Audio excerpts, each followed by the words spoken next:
Esiet sveicināti, radioklausītāji! Jūs pašlaik klausāties Adventistu vispasaules radio raidījumu. Ar jums kopā esmu es, Ģirds Jaunzems.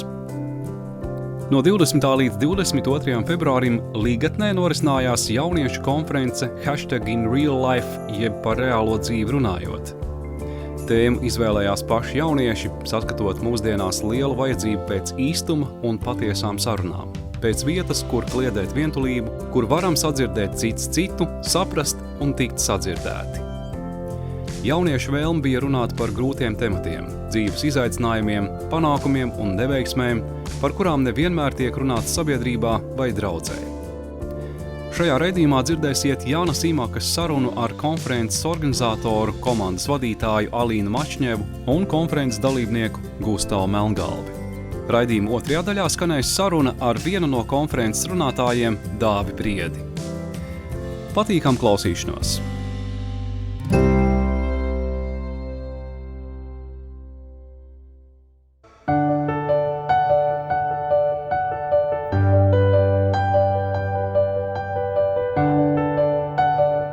Sirsnīgs sveiciens visiem radio klausītājiem. Man liels prieks šodien būt kopā ar jums, un arī šodien studijā pie manis ir divi brīnišķīgi jaunieši. Alīna Mačņo. Čau! Un Gustavs Melngalvs. Sveicināti! Abi šie jaunieši bija daļa no jauniešu konferences #IRL, jeb reālo dzīvi runājot dalībnieki. Lai gan principā Alīna bija arī komandas vadītāja, tāpēc droši vien dzirdēsim arī kaut ko vairāk no viņas pieredzes. Savukārt Gustavam bija privilēģija kalpot ar video veidošanu un piedzīvot konferenci kā dalībniekam. Pastāstiet, kas notika konferencē un ko jaunieši tajā varēja piedzīvot?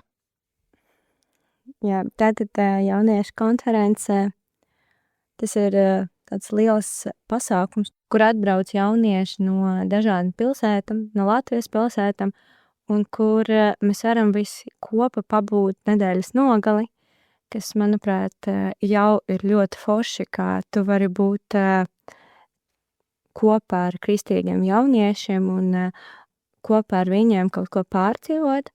Jā, un tad šī konference bija par reālu dzīvi runāt, un tā bija tāda kā pieredze jauniešiem atklāti dalīties par savu dzīvi un arī dzirdēt pieaugušu jauniešu dzīves pieredzi, kur viņi dalās ar savu pieredzi un ar savām, varbūt, grūtībām, ar savu reālu dzīvi. Un mēs ik viens pārdzīvojam kādas grūtības, un kristiešu dzīve nav ideāla, un tur arī ir dažādas savas tādas grūtības, problēmas, un tāpēc mums bija tāds uzrunas, kā arī bija dažādi semināri par dažādām tēmām. Vai jauniešiem bija iespēja arī pašiem dalīties ar kādām savām pārdomām? Es jauniešu konferences pamanīju, ka bija tik daudz dziļas sarunas, ka man pašai, kā arī citiem jauniešiem, tāpēc domāju, ka jā. Mums bija ļoti forša mazā grupa, 4. stāvā. Bija patīkami, ka šīs konferences vieta bija diezgan plaša un varēja dabūt drošības sajūtu arī daudz vieglāk. Bija ļoti jauki, bija forši sagatavot materiālu, vadītāji bija vēl patīkamāki, bija ļoti atvērti. Bija kaut kā panākta šī atmosfēra tik viegli, parasti jāpieiet laikam, kamēr iejūtas tajā visā, bet šeit vienkārši ierodos, uzreiz ir pazīstami cilvēki, un tas, ka visiem arī ir vienots mērķis un dzīves stils, ko ikdienā tik bieži nevar satikt šādā kvantumā. Kādas atziņas jūs guvāt konferencē? Tīri priekš sevis. Būt patiesai. Būt patiesai ar sevi, arī ar cilvēkiem, ka neslēpt arī no viņiem kādas lietas. Un svarīgāk, manuprāt, arī būt patiesai ar Dievu. Ka, jā, mēs zinām par to, ka Dievs mums visus pazīst. Viņš zina visu, ko mēs domājam, visu, ko mēs dzīvojam. Bet tāpat viņš gaida no mums to patiesumu par to, ka mēs varam atklāti ar viņam izstāstīt savas tādas problēmas, savas iekšējas pārdzīvojumus, arī savas atkarības, varbūt kādas mums arī ir. Un tā bija man tāda visgalvenā atziņa. Jā, man arī mazdrusciņi pārklājās. no vienas uzrunas to, kā ir svarīgi būt patiesam ar sevi, ar Dievu, un galvenais mūsu dzīvē ir šīs attiecības viens pret viens, nevis visiem kopā ar Dievu, bet to, ka Dievs vēlas individuālās attiecības ar mums. Man prātā palika šis salīdzinājums, ko Jana Janišauska arī pieminēja par mezgliem dzīvē. Un es aizdomājos, ka labi, ir mezgls un ir vēl un vēl un vēl, taču tas neapstādina dzīvi. Dzīvi iet uz priekšu un ejot kopā ar Dievu, tie mezgli var tikt atraisīti. Un kā arī bija iedrošinoši dzirdēt to, ka Jana no savas privātās dzīves runājot to, ka tas nav, ka tas notiek uzreiz, tu iemosties no rīta un viss kārtībā, bet tas ir laika ietilpīgs process kopā ar Dievu, ir gan augšas, gan lejas, taču beigās ir vienkārši svarīgi nepadoties un nokļūt līdz galam ar Dievu. Tā virve šajā gadījumā salīdzinot ar dzīvi nebūs tāda pati, kāda tā būtu bijusi pirms tā mezgla, bet joprojām tā būs labāk nekā ar to mezglu tur iekšā. Dziedināšanas process, tīpaši emocionālā sfērā, mēdz būt ilgāks process un tas nekas, bet kad Dievs dziedinās, sakārtos un kādā mirklī darīs vai nu brīvu, vai mierīgu, vai kas katram cilvēkam ir nepieciešams. Vēl no šīs konferences man palika prātā citāti no semināra, kuru tu vadīji, Jana, ka Dievs var atnākt pāgru, bet viņš nekad nenokavē. Un tagad, kad dzīvē sāku par kaut ko domāt, pārdzīvot par to, kāpēc man tā vēl nav, es visu laiku atceros to citāti, un tas man patiešām palīdz vēl vairāk uzticēties Dievam. Ar ko šis pasākums atšķiras no citiem, kurus esat apmeklējuši? Es varētu minēt to, ka bija ļoti, ļoti patīkama atmosfēra, bija tāda brīvības sajūta, vienkārši patīkama un izbaudāma. Es uzskatu, ka šis pasākums atšķiras ar to dziļumu, kur jaunieši pārdzīvoja, jo tā nebija tikai teorija. Un es vairāk pateiktu, ka šī konference bija vairāk praktika, kuru, manuprāt, visiem vajadzēja pārdzīvot. Jo par teoriju var ļoti daudz runāt. Par teoriju mēs daudz ko zinām, bet jautājums, kā mēs to izmantojam praktikā, kā mēs to izmantojam savā dzīvē. Tieši tur runāt par reālu dzīvi, mēs par to runājam. Mēs nerunājam par to, kā dzīvot ideālu dzīvi, bet mēs runājam par to, kā dzīvot reālu dzīvi. Ko tev nozīmē būt kristietim un veidot attiecības ar Dievu reālajā dzīvē? Nu, ja jau reālajā dzīvē, tad jau arī labāk piemēri no reālās dzīves. Es ikdienā to cenšos īstenot un piepildīt cik vien iespējams. Es sāku dienu ar Dievu. Es katru rītu savu dienu nododu Dieva rokās un vienkārši saku, ved, kur tu man vēlies, un lai notiek tavs prāts, ne mans. Jo es zinu, ka viņš zina labāk nekā es. Es zinu, ko es vēlos, viņš zina, ko man vajag.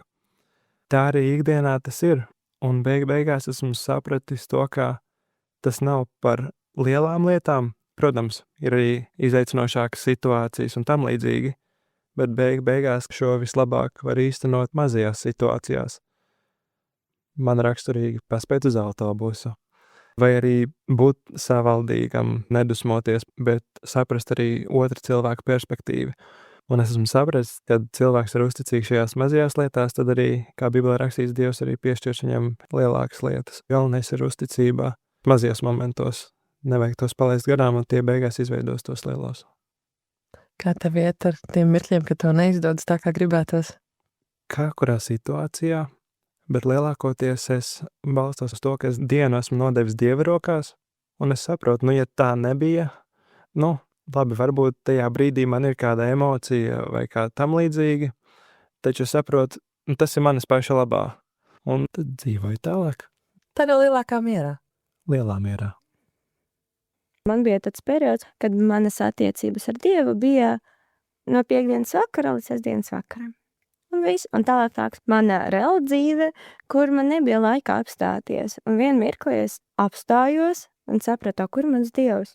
Mans Dievs palika piekdienas vakara līdz sestdienas vakaram. Jā, un tad sapratu, ka man tas nepatīk, un tad ar maziem soļiem es sāku mēģināt ievest viņu manu dzīvē. Tur varbūt no rīta man nesanāk tik liela svētbrīža, man nesanāk tik garas lūkšanas, tas vismaz atnākot uz darbu, pielūdzu, vadi mani un vienkārši esi kopā ar mani. Un tad vakaros arī kādus brīžus, un priekš manis tās ir attiecības ar Dievu.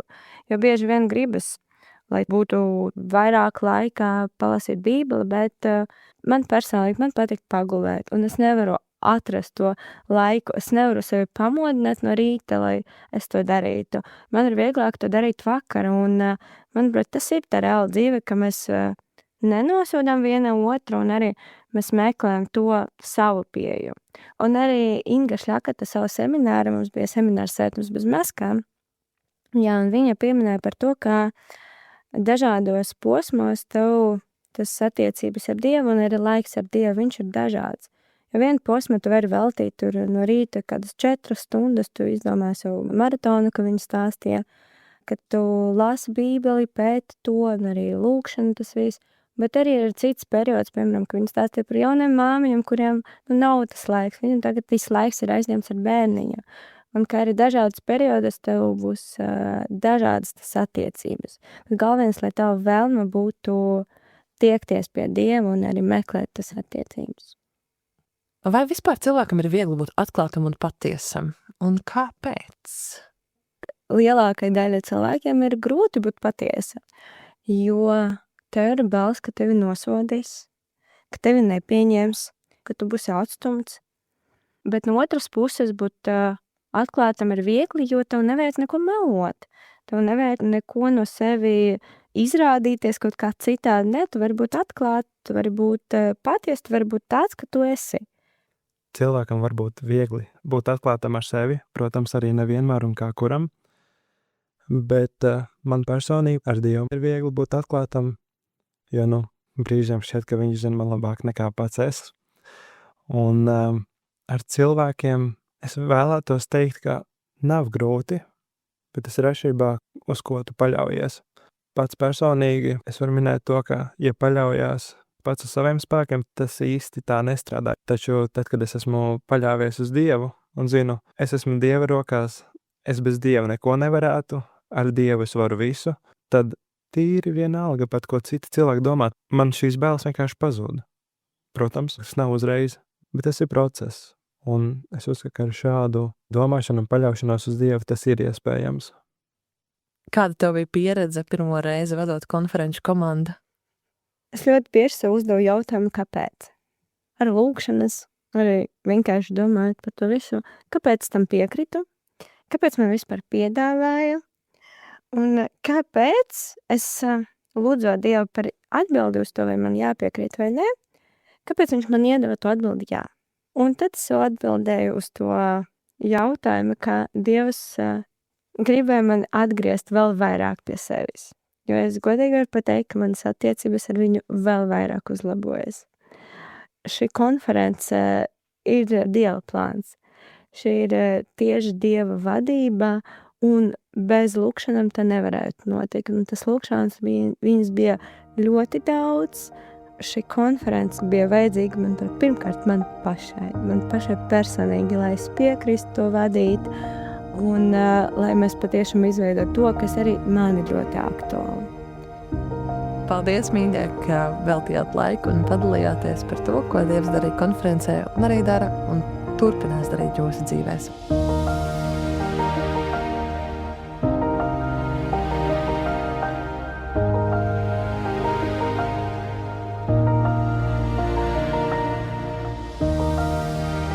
Šodien ar mani kopā ir Dāvis Prieda. Viņš bija jauniešu konferences par reālo dzīvi runājot, viens no runātājiem. Un tāpēc arī šodien viņš ir šeit kopā ar mums. Sveiks, Dāvi! Sveiki, Jāna! Tēma tāda atklāta un godīga. Kāpēc, tavuprāt, ir svarīgi runāt par lietām atklāti un godīgi? Droši vien būtu grūti atrast kādu cilvēku, kas gribētu, lai viņam melo. Mēs pār bieži vien sagaidām, kad mums teiks patiesību, lai arī tā mums varbūt nepatīkam. Mēs labāk izvēlamies patiesību, kas ir skarba, bet nevis jaukas melas, jo mela liekas tāds bērnišķīgs, bailīgs pieejams. Un tie ir ne tikai meli, protams, tā ir arī izlikšanās par labāku, varbūt kā mēs esam. Un tā ir tāds teātris dzīves, ko mēs spēlējam. Mēs to saucam par maskām. Staigājam maskās un esam tādi, kā citi no mums vēlētos sagaidīt, bet neatklājam to, kādu mēs esam patiesībā. Mēs tā kā uz ārā esam citādāk, bet iekšienē mūsu domas, mūsu sajūtas mēs nemēdzam atklāt, un kaut kur, protams, ka tas arī ir labi. Mēs jau negribam, lai viss, kas ienāk prātā, tiek uzreiz pateikts. Un tomēr šeit vairāk runa par tādu atklātību, kas ir mūsu vājības, neizlikties stiprākiem, kā mēs esam. Un kaut kur arī tā ir tāda cīņa ar savu lepnumu, ar savu es, jo lepnums grib, lai citi uz mums skatās, lai viņi mūs ievēro. Un tad, protams, kad lai viņi uz mums skatītos, lai viņi mūs ievērotu, mēs gribam sev parādīt no labākās puses. Bet tas noved pie tā, īpaši tādā salīdzinoši slēgtā vidē kā draudze, un arī Latvijā varbūt nav tik liela tā draudzes sabiedrība. Tas noved pie tā, ka visi ir tādi labi, perfekti, un tomēr kaut kur iekšienē jau mēs katrs zinām, ka mēs nemaz tādi neesam patiesībā. Un tad cilvēks sāk justies tā dīvaini, it kā liekas visi apkārt tādi ideāli cilvēki, es te viens tāds ar savām problēmām, savām grūtībām, savām nastām, varbūt kādām pagātnes sāpēm un lietām, kam nevar tikt pāri. Un apkārt visi ir ideāli cilvēki. Un tāpēc arī ļoti svarīgi runāt par šo tematu, kāds bija jauniešu konferencē šogad, pateikt, ka bet patiesībā jau mums visiem ir problēmas. Patiesībā mums visiem ir kaut kādas nepilnības, ar kurām mēs cīnamies, kādi izaicinājumi, varbūt pat grēki, kas ir mūsu dzīvē jau kādu laiku, no kuriem mēs gribam tikt vaļā. Nevis, lai ar tiem lepotos pateikt, bet tāpēc, lai mēs būtu atklāti un godīgi, kā tas ir. Un arī citi tad varētu būt tomēr savā ziņā iedrošināti. Sanāk, mēs esam iedrošināti no tā, ka nemaz citiem neiet tik ideāli. Jocīgi varbūt skan, bet tā tas ir. Mēs esam iedrošināti, ka mēs saprotam, mēs neesam vienīgie, kas cīnās. Mēs neesam vienīgie, kam ir grūtības. Arī citiem ir līdzīgi. Kāpēc tajā ir tik liels spēks un kāpēc mūs iedrošina tas, ka kādam citam iet grūti? It kā minēju šo paradoksu varbūt nedaudz vairāk. Es domāju, ka mūs iedrošina ne obligāti tas, ka citiem iet grūti, bet tas, kad mēs nejūtamies vieni ar savām grūtībām, varbūt tas kaut kur palīdz mums tik galā ar tādu savu mazvērtības kompleksu. Ne tikai mazvērtības kompleksu, bet vienkārši ar tādiem sātanu uzbrukumiem, kas mēģina mūs apsūdzēt un iedzīt tādā stūrī, ka tu jau neko nevari, tā nekas nesanāks, tāpēc, ka redz, kāds tev ir grūtības, redz, kāda tev ir pagātne, redz, kā tu visu laiku mēģini un atkal pakrīti, un visu to es neveiksmnieks, ar tev nekas labs nebūs. Bet tad mēs pastamies, bet nevienam nav ideāli. Visiem ir grūtības, visiem ir savs nasas pat tiem, uz kuriem mēs skatāmies, jā, tas ir tāds cilvēks, kam gribētu līdzināties. Un jā, mēs arī gribētu viņam līdzināties, bet arī viņam ir vai nu šobrīd, vai ir bijušas kādas grūtības, viņš varbūt ticis tam pāri. Tāpēc svarīgi ir vienkārši par to sarunāties, būt atklātiem, godīgiem, pateikt, kā ir, dalīties ar to, un tā dalīšanās un tā atklātība, tā ir tā lieta, kas mūs stiprina. Nevienmēr ir droši, un nevienmēr ir droša vide atklāt tās savas lietas, un tāpēc droši vien arī cilvēki mēdz nestāstīt to, ar ko cīnās, kas ir izaicinājumi, kuri būtu ir iestrēguši. Un tomēr ir vajadzīgs šis pirmais, šis kāds, kurš sāk šo sarunu, kā būt varbūt tam cilvēkam, kā saņemt šo drosmi un uzsākt šo sarunu, kas, protams, ir risks. Viena no lietām, kāpēc mēs nerunājam tik atklāti, ir tā, ka mums ir bail, ko citu par mums pateiks, ko padomās. Un īpaši tas tā ir, esot draudzē, varbūt jau esot kādu laiku, draudzē, kad liekas, man jau ir jābūt sasniegušam kaut kādu noteikti svētumu līmeni, noteikti pilnības līmeni, un kā tad es tagad tā pateikšu, kad man ir tāda problēma. Labāk izlikšos, ka viņas nav vismaz citu priekšā. Un, protams, kad ir tāda nosodoša attieksme no cilvēkiem draudzē, tāda var būt, un savā ziņā viņi pat ir loģiski, jo draudzē tā kā ir tādi augstāki standarti, mēs gribam sasniegt kaut kādu ideālu, gribam būt labi kristieši, labi liecinieki, un tad, kad mēs ieraugām kādu kļūdu, kādu problēmu, mēs tā kā it kā varbūt nemaz par viņu negribam zināt no vienas puses, jo tas uzreiz prātā, bet arī mums kopīgi kā draudzē, kā kristiešu kopienai varbūt mums ir problēmas. Un kurš gan grib atklāt tādas savas problēmas, kas ir.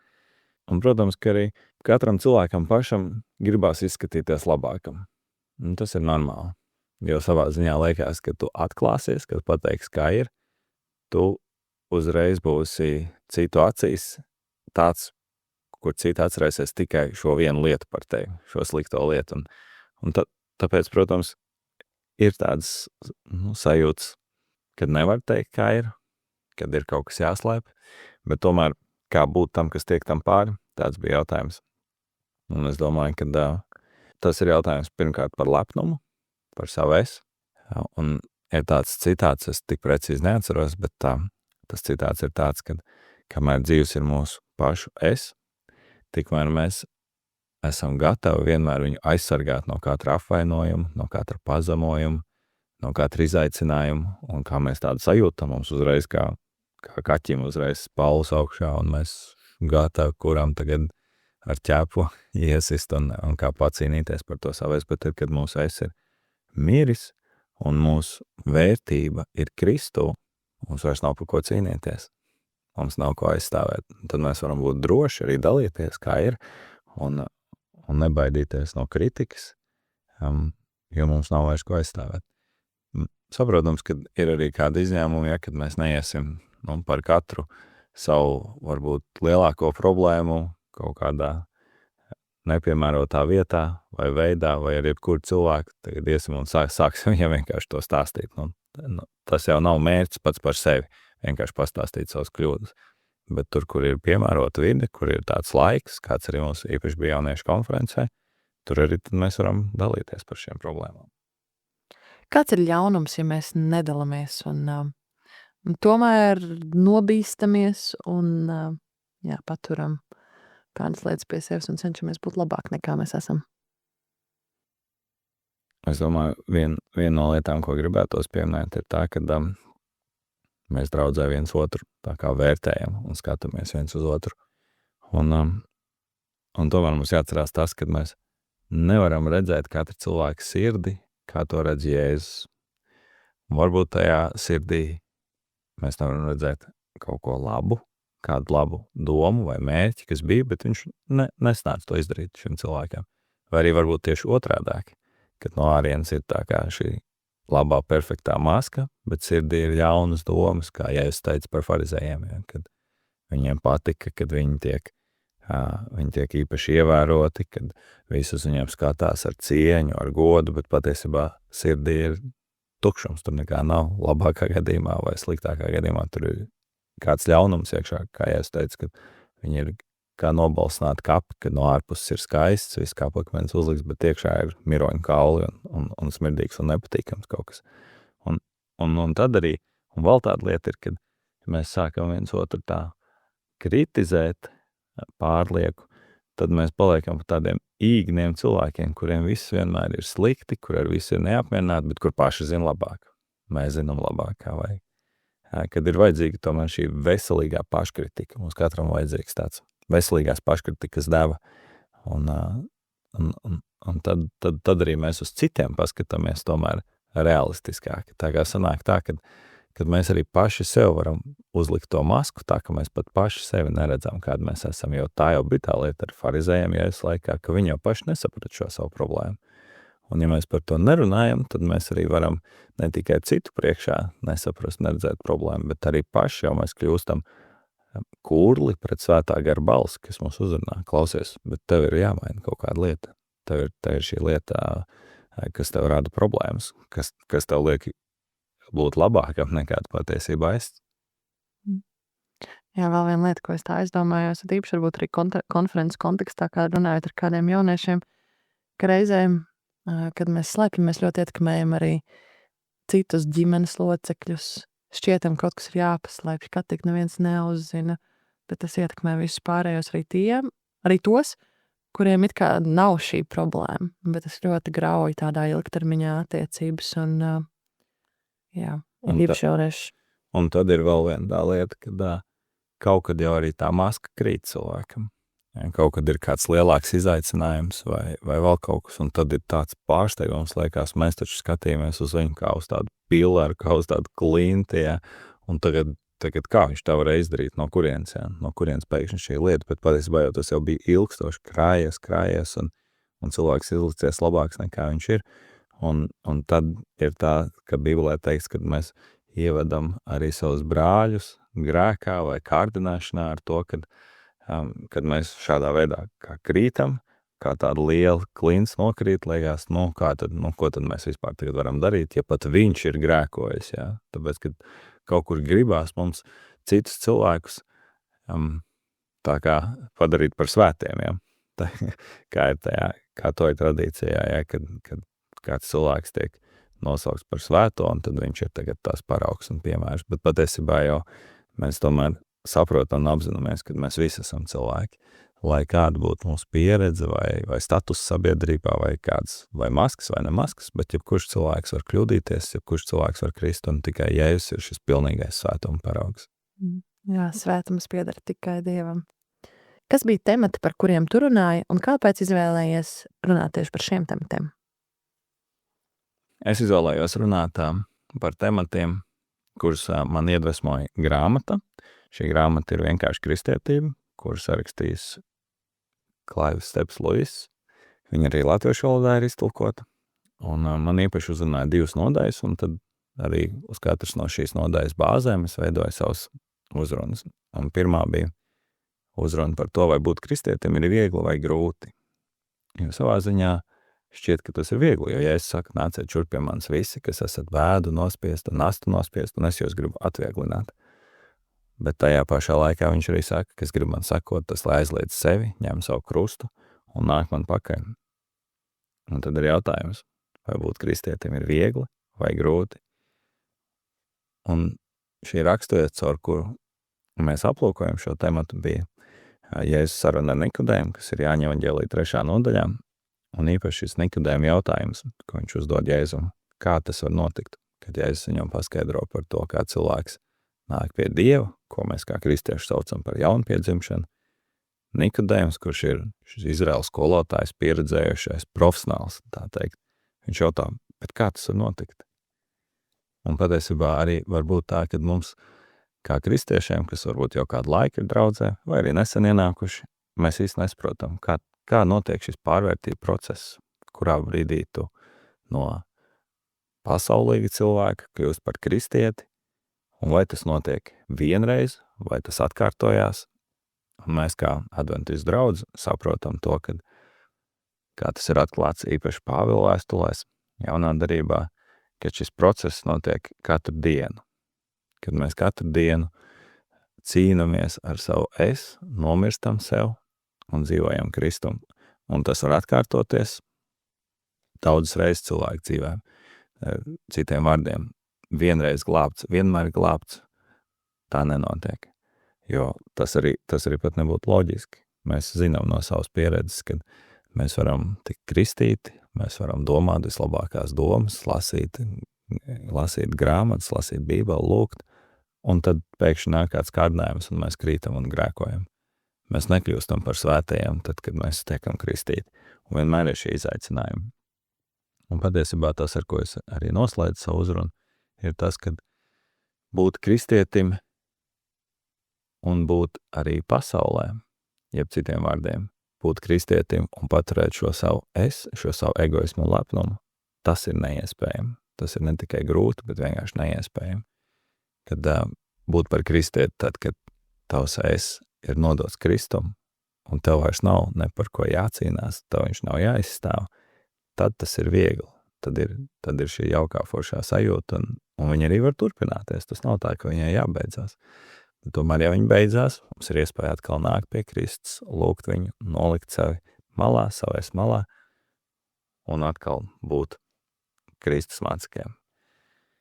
Un tad otra uzruna bija, kāpēc ir tā, ka nevienmēr kristieši tiek atpazīti kā labāki cilvēki, kā jaukāki cilvēki. Jo it kā tā būtu jābūt.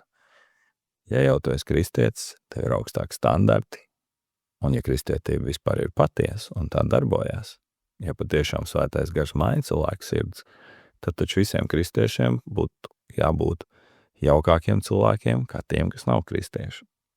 Un tad ir arī šī raksturvieta, kur Jēzus saka, tāpēc topiet pilnīgi, kā jūs debes tēvs ir pilnīgs.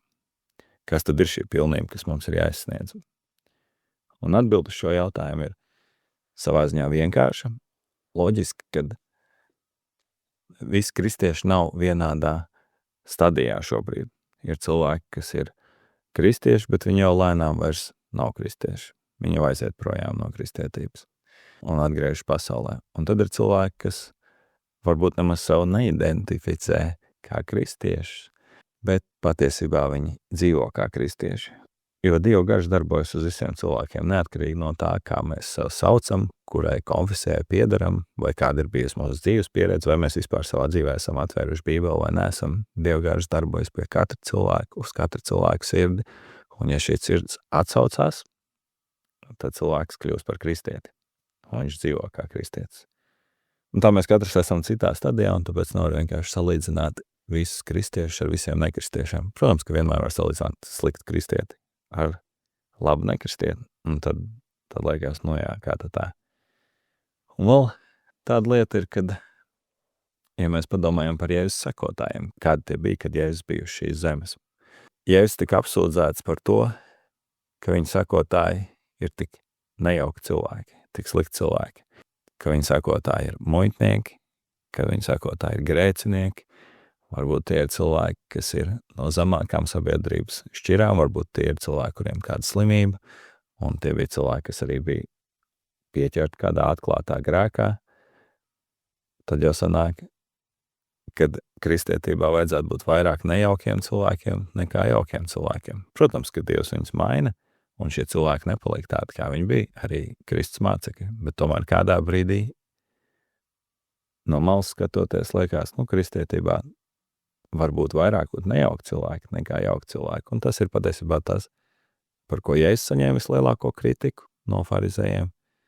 Un arī šodien ir farizēji, kas joprojām ir dzīvi un kas šo lietu pārmet kristietībai un saka, kā tā, kāpēc tur ir tik daudz nejauki cilvēki. Jo vēl tāda lieta ir, kad jaukiem cilvēkiem liekas, ka viņiem viss ir. Viņiem ir šī pašapmierinātība un dzīvē viss kā pietiek. Un liekas, ka es jau arī tā neizturos tik slikti pret citiem cilvēkiem. Man jau ir tāds labs raksturs, un es neko daudz negrēkoju. Varbūt kāds grēciņš tur gadās ik pa laikam, bet, patiesībā, varbūt es to tā skaļi nesaku, bet, patiesībā jau es diezgan tāds normāls cilvēks esmu. Un tad kāpēc ir vajadzīgs Kristus? Kāpēc vajadzīga šī lielā pārmaiņa?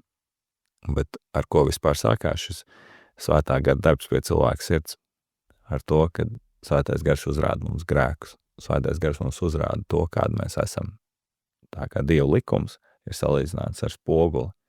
Viņš mums noliek priekšā šo spoguli un saka, bet paskaties. Tev liekas, ka tu esi tāds, bet paskaties spogulī. Un tad mēs ieraugām, te ir kaut kas netīrs, tur ir kaut kāds straips, tur frizūra arī nav laba. Un mēs saprotam, kāda mēs patiesībā esam. Un tad, kad mēs zinām, ka mums ir vajadzība kāda, tad mēs varam nākt pie tā, ka šo vajadzību var piepildīt. Tas ir Kristus. Bet kamēr mēs nezinām, ka mums ir vajadzība, mēs nemaz nekur neejam. Un uzrunas noslēgumā es uzdevu jautājumu, kā var noskriet maratonu. Patiesībā ir vajadzīga tikai viena lieta, lai noskriet maratonu, un tas ir turpināt skriet. Un tāpat ir ar mums kā kristiešiem, kā mēs varam tikt glābti, kā mēs varam palikt par kristiešiem. Mums ir jāturpina šī labā ticības cīņa, ko Bībele saka, kad mēs varam krist, un tas nav tas sliktākais. Sliktākais, ja mēs nokrītam un neceļamies augšā. Mums jāturpina celties augšā, mums jāturpina meklēt Jēzu, un tad viss būs kārtībā. Kā tu pats tiec galā ar savām neveiksmēm un kļūdām? Es cenšos analizēt un varbūt arī kādreiz pierakstīt kādas lietas par sevi. Bet tajā pašā laikā es cenšos arī aizmirst šīs kļūdas. Un visgrūtāk ir tikt galā ar to, ko es neapzinos kā kļūdu. Un tāpēc ir vajadzīgi dzīvē tuvi cilvēki, kas nebaidās būs atklāti pret tevi, kas nebaidās pateikt lietas īstajos vārdos, kad tu dari kaut ko nepareizi, un kas zina, kad arī, ja viņi tā pateiks, tad viņi tāpat paliks to cilvēku lokā, vai šīs attiecības nemainīsies. Es domāju, ka mums katram svarīgi, lai būtu tādi cilvēki. Jo es esmu dzirdējis tādu kritiku par sevi, tev jau neko nevar teikt, tā ka cilvēki no tevs baidās vai kā, tāpēc, ka tur straujāks, ātrāks un atkal kaut ko atcertīs pretīm. Šis iemesls ir atbild uz šo mūsu pirmo jautājumu, kāds bija, kāpēc mums ir svarīgi būt atklātiem. Atklātiem tad arī ne tikai par sevi, bet arī par to, kā mēs jūtamies par otru cilvēku. Jo patiesībā, ja mēs esam otru cilvēku draugi, tad mums viņam ir jāsaka, ja ir kāda problēma, ja ir kaut kas tāds, kur viņš visu laiku kļūdās, vai kur mums nav viņš jākritizē, bet mums ir jāpasaka konstruktīvi tas, lai tas viņam palīdzētu, jo tad ciāk jau mēs nemaz neesam draugi, ja mēs viņam neko nesakam. Un sakam, nē, viss ir labi. Un vēl trakāk, tad aiz muguras tikai pasaka viņam, jā, bet pasties, kāds viņš ir. Tāpēc man ir ļoti svarīgi priekš manis, ka man ir apkārt cilvēki, kur man pasaka, kā tas ir, kādas lietas es daru nepareizi, un tad ir arī iespēja kaut ko mainīt, analizēt un šīs kļūdas censties vairs nepieļaut. Bet tomēr, protams, ka ir lietas, ar kurām es cīnos jau gandrīz visu dzīvi, kas ir tādas kaut kāda rakstura trūkumi, kas ir varbūt arī kādas domas, no kurām grūti tikt vaļā. Tās ir lietas, ar kurām ir jācīnās, tur neko neizdarīs. Varbūt arī ir kādas lietas, ko es varu atcerēties, kas ir mainījušās, un šobrīd tā vairs man nav problēma. Bet tomēr kaut kā vairāk paliek atmiņā tās lietas, kas liekas visu laiku atkal, un cik var, kad tu vienreiz sapratīsi. Man viena no mīļākām raksturvietām, kas Bībelē ir, tur ir teikts, ka labo cīņu, ko Jēzus pie mums ir iesācis, ko Dievs pie mums iesācis, to viņš arī pabeigs līdz Kristus Jēzus atnākšanas dienai. Un tas ir tas, kas iedvesmo. Jo citādāk, protams, kad mēs nevaram paši sevi glābt. Lai kā mēs censtos, lai ko mēs darītu, mēs nevarēsim izglābt sevi. Un Dieva likums ir šis spogulis, kas mums atklāja, kāda mēs esam. Un tas ir Dieva likuma uzdevums. Bet viņš nav dots tāpēc, lai mēs vienkārši izlabotu visas savas kļūdas, un ar mums tagad viss ir kārtībā. Un tāds nenotiek, jo mums visu laiku uz šīs zemes ir šī grēcīgā miesa, kas mums velk uz šiem kārdinājumiem, izaicinājumiem, un to uzvarēt un ar to tik galā, tas ir mūsu dzīves uzdevums, un tas ir mūsu dzīves darbs. Kā es minēju, kad Kristus saka, ka topiet pilnīgi, kā mūsu debes tēvs ir pilnīgs. Cik pilnīgi katrā dzīves brīdī mēs būsim, un cik pilnīgi mēs nomirsim, tas ir jautājums, uz ko nav atbildes. Tomēr mums visu laiku ir šis aicinājums tādu pilnīgiem, gluži tāpat kā mans mazais dēliņš, jā, viņš ir pilnīgs savos 10 mēnešos, viņš jau mācās staigāt un piecelties kājās, viņš ir pilnīgs, viņš vēl nemāk runāt.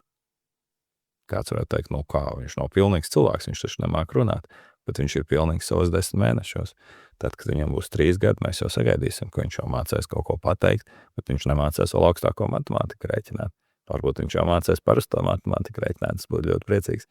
Bet katrā ziņā arī tāpat kā cilvēks savā vispārējā attīstībā ir pilnīgs kādā dzīves posmā, kurā viņš tiek vērtēts, bet tomēr vienmēr būs vēl kaut kas, kur mēs varam kļūt pilnīgāki. Tāpat arī mūsu kristiešu gājumā un pieredzē mēs vienmēr varam kļūt pilnīgāki un tuvāki Jēzum. Un tas ir tas, ko Dievs mūs aicina, un slavu Dievam, ka viņš mūs to aicina. Mums nav vajag baidīties no šī vārda topiet pilnīgi.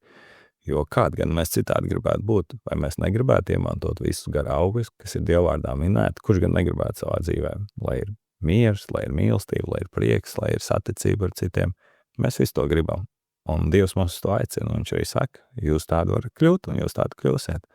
Pamazām tas ir mūsu kristiešu dzīves gājums, un tas ir brīnišķīgi, ka tas tā ir, ka mums nav jāpaliek vienkārši kādu mēs esam, un jāpaliek ar šīm nastām, ka viss tagad jau nekas nemainīsies, un viss būs slikti. Nē, tā nav. Dievs mūs aicina kaut ko labāku, un ar šādu attieksmi mums ir jādzīvo. Pirmkārt skatoties pašiem uz sevi, paškritiski domājot, analizējot, kur Dievs mūs šajā brīdī aicina, kur viņš aicina mūs kļūt pilnīgākiem, Un tādā pašā veidā arī uz citiem cilvēkiem, kad jā, viņš varbūt izdarīja kaut ko pret mani tādu, ko viņam nevajadzēja izdarīt, bet tas nekas viņš vēl to nesaprata, un tad mēs varam arī vieglāk piedot, un ja ir iespēja arī pārrunāt ar viņu un dot viņam iespēju pilnveidot sevi un kļūt pilnīgākam. Paldies, Dāvi! Arī katru vienu no mums, mīļie radio klausītāji, Dievs vada patiesās attiecībās gan ar mūsu līdzcilvēkiem, gan pats svarīgākais ar Dievu, lai mēs varam būt tādām atvērtām sirdīm viņa priekšā un piedzīvot, kā Dievs tajās ienāk, maina, pārveido un dara mūs līdzīgākus sev. Lai jums skaista nākamā nedēļa!